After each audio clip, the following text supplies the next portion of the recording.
एक बार इंद्र का नाम सुना? इंद्र भगवान।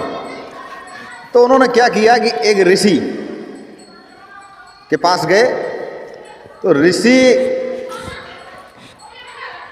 ने जो एक हार था, इंद्र ने उनको प्रणाम किया। तो ऋषि के पास एक हार था फूलों का, तो उन्होंने खुश होकर वो इंद्र के गले में पहना दिया।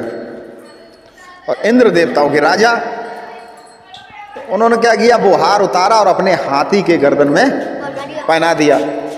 उन्होंने अपना भाई बड़े आदमी, तो उन्होंने हाथी गर्दन पहना दिया। जो ऋषि थे वो बहुत इससे शर्मिंदा हुए, बोले बताओ हमने इसको हार पहनाया खुश होकर, और इसने मेरे हार का सम्मान नहीं किया। और हाथी ने क्या किया, वो हार जो है थोड़ी देर बाद गिरा गुरु, उसको पैरों से कुचल दिया। तो उन्होंने, ऋषि थे, उन्होंने इंद्र को श्राप दे दिया, तुमने जो है एक ऋषि के प्रसाद का, ऋषि के सम्मान का अपमान किया, जाओ तुम तेजहीन हो जाओ। तेजहीन का अर्थ कि तुम्हारी जितनी प्रतिष्ठा, तुम्हारा नाम सब खत्म हो जाए। और इंद्र जो है तेजहीन हो गए। तो इंद्र देवताओं के राजा थे, जब राजा ही तेजहीन हो जाए तो दैत्यों के बल बढ़ गए। दैत्यों ने देवताओं को परेशान करना शुरू कर दिया। तो फिर इन लोगों ने उपाय सोचा, क्या किया जाए ऐसा जो वापस हमारा तेज हमको मिल और दैत्यों से हम लोग सुरक्षित रह सके। तो फिर एक बात हुई कि उनको ये बताया गया कि भाई ऐसा करो, समुद्र मंथन करो और वहां से तुम्हें अच्छी अच्छी चीजें मिलेंगी और फिर तुम्हारा नाम हो जाएगा, ऐश्वर्य बढ़ जाएगा। तो समुद्र मंथन करा जाए। समुद्र मंथन के लिए, मथनी के लिए क्या हो, तो सुमेरु पर्वत, मेरु नाम का एक सुनहरा पर्वत था, उसको जो है जब किसी बात पर विचार करना होता तो देवतागण इसी पर्वत पर जाते थे। किसी प्रकार संसार दो जातियों में बटा था, देवता और असुर। वे अपना प्रभुत्व जमाने के लिए एक दूसरे से लगातार लड़ते थे।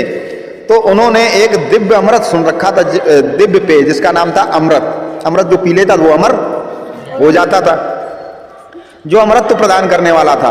और जो भी एक बार पी लेता था वो कभी बूढ़ा नहीं होता था। अमृत एक छोटे से घड़े में समुद्र के तल में स्थित था, समुद्र के नीचे दबा था।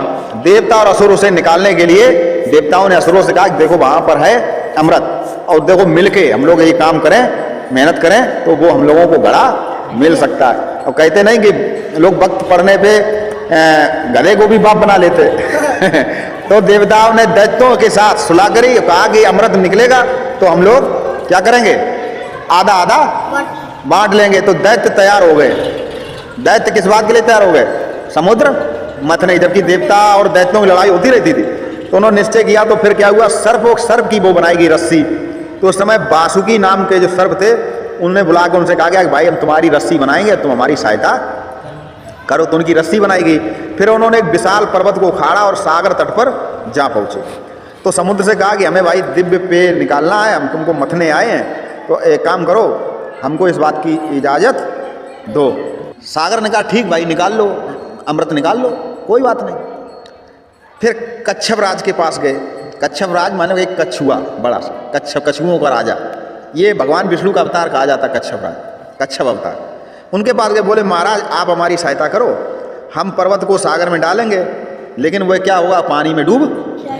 तो ऐसा करो तुम नीचे लेट जाओ, हम तुम्हारे ऊपर पर्वत रखेंगे और पर्वत को घुमाएंगे। तो कछुआ भी जो है तैयार, कच्छप राज तैयार हो गए, मान गए। फिर उनकी पीठ पे पर्वत रखा गया। अब बासुकी सांप की जो है रस्सी बनाई गई। फिर देवताओं ने उसकी पूंछ पकड़ी और असुरों ने उसका सिर पकड़ा।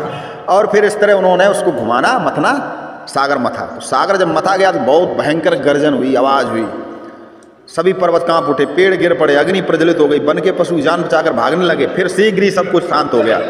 और समुद्र में से जो निकला, तो सबसे पहले क्या निकला, देखने में अति सुंदर नीला चंद्रमा, जिसे नीले आकाश में अपना स्थान कहा जाता है। कि जो चंद्रमा है वो प्रशांत महासागर से निकला है। चंद्रमा का जो आकार है वो यही माना जाता है, मतलब ये वैज्ञानिकों ने देखा कि जो उसका आकार और प्रशांत महासागर का जो गड्ढा है, तो यही है कि समुद्र में से ही क्या निकला, चंद्रमा।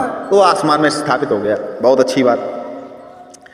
उसके बाद फिर उसमें से एक सुंदर स्त्री निकली। और वो सुंदर स्त्री कौन थी वो बात बताएंगे। वह देखने में इतनी अद्भुत थी कि देवताओं और असुरों ने अपने मुंह मोड़ लिए, क्योंकि उसका अप्रतिम देवताओं सौंदर्य उससे देखा ना जाता। मतलब ना इतने, जैसे कोई बहुत तेज लाइट पड़ जाए तो हमारी आँखें बंद हो जाती हैं, तो इसी तरह वो स्त्री को देख के सबके, कोई उसको देख नहीं पा रहा था। स्वयं विधाता उसे संसार की माता बनाने के लिए स्वर्ग में महल में ले गए। तो एक स्त्री निकली, उसे उस स्त्री के बाद एक अनोखा श्वेत घोड़ा निकला।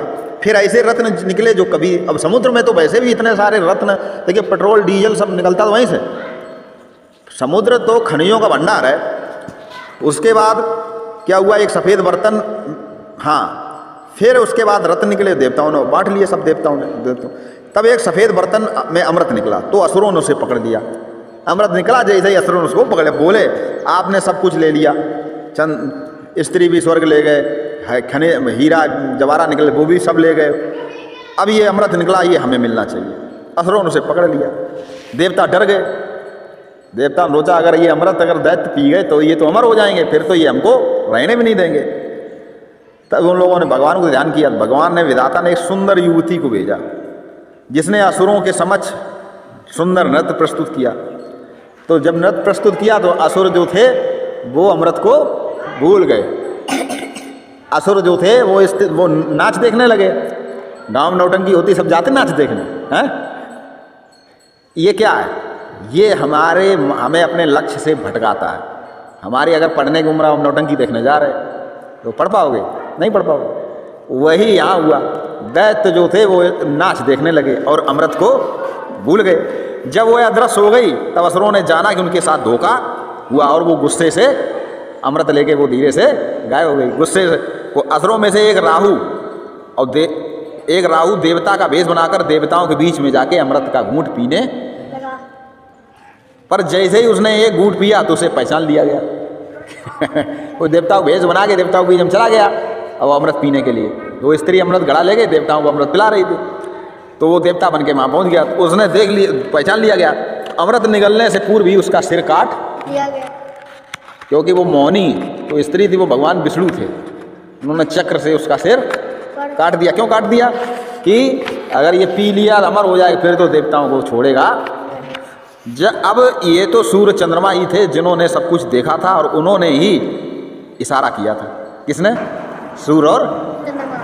कहा नहीं आता कि कोई नहीं देख रहा तो दिन में सूरज, रात में चंद्रमा देखता है। तो अब ये तो सूर्य और चंद्रमा ही थे जिन्होंने ये सब कुछ देखा था। और राहु को चुपके से देवताओं में सम्मिलित होते भी देखा था। जब राहु का सिर कट गया तो आकाश में ऊंचा उड़ गया, क्योंकि उसने अमृत पी लिया था। सर अमर हो गया।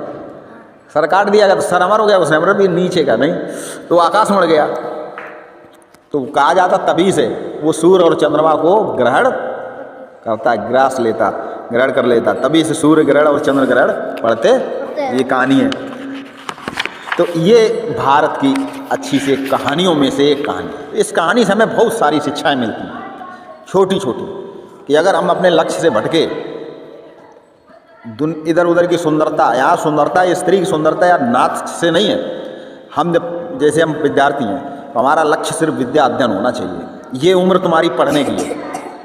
अभी तुम दुनिया के आकर्षण कि आज ये हो रहा, आज वहाँ डीजे हो रहा, आज वहाँ खेल हो रहा, आज वहाँ मेला हो रहा, तो रोज़ रोज़ अगर तुम इन्हीं आकर्षणों में पड़े रहोगे तो ये जो ज्ञान रूपी अमृत है, जिसे पी के हम आज जो है यहाँ पर पहुँचे हैं, वो अमृत तुमको नहीं मिलेगा। तो अपने लक्ष्य से भटकना नहीं तो यही स्थिति होगी कि अमृत का घड़ा तुम्हारे पास से चला जाएगा और तुम जो है नाच देखते ही रह जाओ।